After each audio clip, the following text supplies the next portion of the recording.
Hey everyone, welcome back to Wix Fix. I hope you're having a fantastic day. My name is Ryan, and in today's video, we're going to be comparing cells and containers to see which one is better at creating grids. Let's go ahead and get started. Okay, so here I am in Wix Studio, and basically with today's video, what I want us to do is to kind of build this section that we have here in front of us in two different methods, one using cells and one using CSS grid. Okay, and just so you know, I did kind of make this section responsive too. So we're gonna see which method also provides us with the best responsive design options as well. So the first thing we're gonna do is we're gonna use the CSS grid method. This, admittedly, and maybe I'm a little biased, is my preferred method because in a sense, you'll kind of understand it a little bit later, but cells and grids are a little bit different in the sense that grids are within containers basically, and cells are just containers themselves, and they can't like interact within each other. So to kind of explain it a little bit differently, if I create two cells here, right, basically what that did is it created two containers. However, if I were to grab this section and just turn on advanced CSS grid, and with the CSS grid, I then split it into two sections. You can see that this is technically all just one single section, but we also have a grid line in the middle. So to kind of explain one difference in a way that's kind of easy, if I grab this and I stretch it in the cell, then it's gonna stretch it to the cell. But if I go ahead and try to like move it over here into this grid cell and then try to stretch it, it's still technically only in its initial container. Whereas if I were to actually grab this image, bring it down into the section that is basically just one container with two columns in it, then if I stretch it, it'll go over to the one it's currently in. However, if I drag this over into the other one and then press stretch, you can see it can fill up the entire screen. So for example, in this instance, if I wanted to have a section that fills the entire screen, but then maybe I only wanted to have like a little stack over here on the left hand side, that is more possible with the CSS grid method than using cells. Now, I know some of you more advanced users could probably just say, hey, you could go to the section itself, add a background image there, and then kind of do the same thing.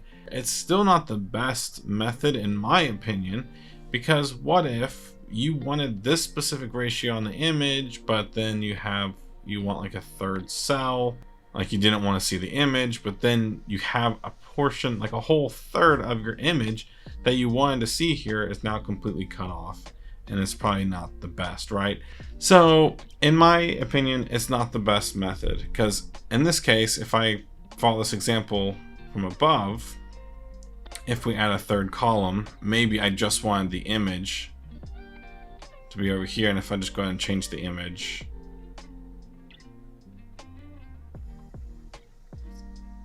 you can see how the images are a little bit differently, because this one is so much more zoomed in than this one. But because I have this one more zoomed out, it's not as destructive as using CSS grids. But that's just kind of like a personal preference as to why I prefer using CSS grids over cells.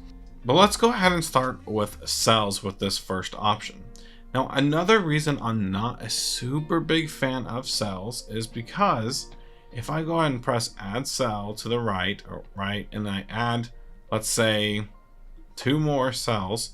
So now we're basically creating what we see up here, right? You're not really trained in the right way to do this, because if, for example, I just copy and paste this,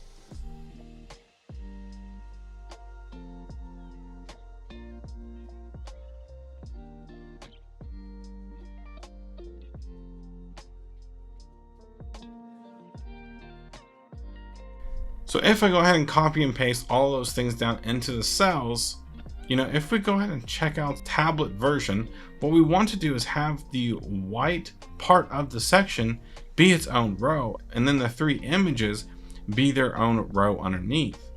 Now, if we want to do that with cells, you can see as I'm kind of playing around with it, it's not really working how I want. So in reality, we built this wrong and we actually have to start all over with the way that we built it. And that's kind of the main reason I'm not a huge fan of cells, and in a way, kind of how Wix Studio tries to kind of force you into learning them, and they don't really teach you specifically, because the real way you need to build this is, if we're going to use cells, right, we can split this into 2 cells, and we need to consider this as 2 separate blocks of content.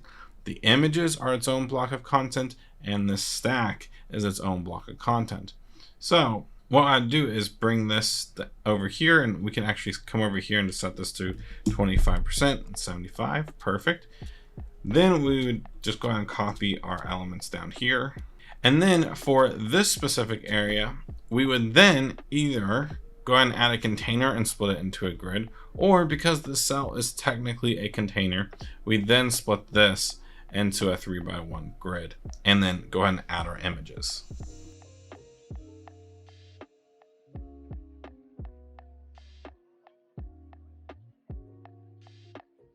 So now that we have our images, we have basically created 2 cells, one over here and then one over here. So that means if we go down to tablet breakpoint now, we can then grab the section grid and we can split this into rows here, just like that. And now you can kind of see how much better it looks than this one over here. Obviously this one doesn't look very good, so I'm just going to go ahead and delete that one.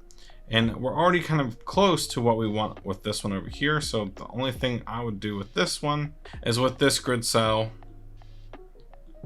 is just up the height to what I wanted it to be. Perfect. And then with this our team, instead of doing 3.2 padding, I might do like 6.4 or something like that, which I didn't do it to both. So if you want to do it to both, what you do is come over to layout and then just do it here. So just like that, we have replicated that section for tablet. And then for mobile, all you would need to do is with this one right here, is for the cell, set the cell to max content and switch it from 3x1 to 1x3. And then for each one of these rows, I would switch these to VH. And I switch each of them, and then I set the value of each of these VHs to 40. So we basically recreated this very easily with cells, and it was pretty easy. But keep in mind that even with this method, we still technically use the CSS grid built into it, which is fine. So, but again, if you change your mind on this section and you wanted to have like a background image that maybe covered 2 of them, or whatever the case may be, there are just sometimes some scenarios where using cells is considered destructive and you need to basically rebuild the entire section from scratch using CSS grids. Now for CSS grid method, let's just go ahead and add a brand new section, and we can either do this right from the container itself. So what I would do is maybe set a CSS grid here. So I turn on CSS grid, split it into 1x2. And I would set this to like 0.5 and then this one to 1.5 to kind of give us the same kind of aspect ratio. Then I would then add another container here, apply the CSS grid and split this into 3 and just remove the background color. Okay. So just like that, in a matter of like seconds, we've basically created the same exact layout as this one down here. And let's just go ahead and add our assets, copy and paste our assets from down here up here.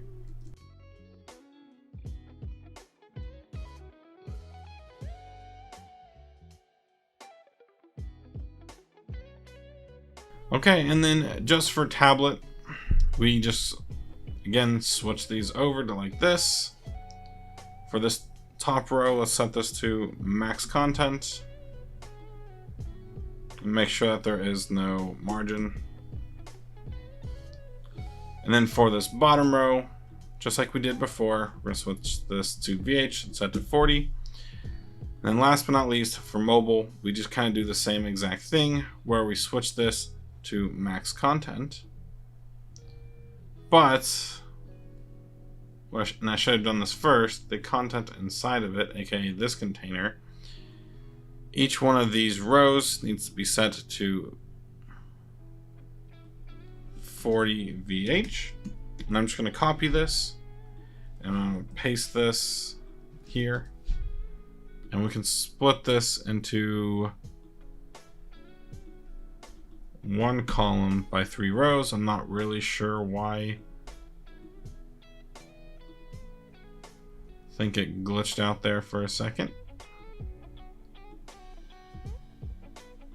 But glitch aside, we created the same exact section using CSS grids. Now, I will say I used for this first example one up here, I used the CSS grid method and I didn't run into that weird bug that I just showed you with the mobile grid. But point being is, even with the cells, you can't use cells all the way down to its smallest point. Like, even in this container here, we still had to use CSS grid. So my personal preference is really just, I like to use the CSS grid just in case some design thing needs to change.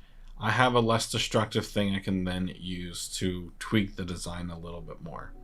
And typically what I will also say is I will actually build this into its own container as well.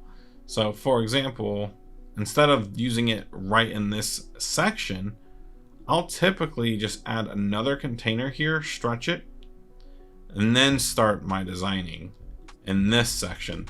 That way, for example, if I just go ahead and like change the color of this really quickly, if I need to tweak the section at all, I can just bring down the size. I can unstretch the container, tweak the section however I need, and then I can just re-stretch the container with all of the content, if that makes sense.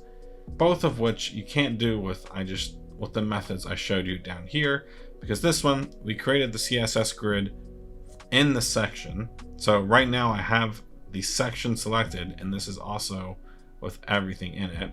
And then this one down here is 4 different cells, or actually it's 2 cells, but it's 2 cells and then the section behind it. So I can't unstretch the cells and I can't unstretch the CSS grid that's built into the section itself. So if you want some higher level advice, if you're going to use CSS grids, and when you do, add a section and stretch the section to the section first. I hope that clears up a little bit of the confusion between cells versus containers. If you have questions though, feel free to leave them in the comments below and I'll try to answer them for you.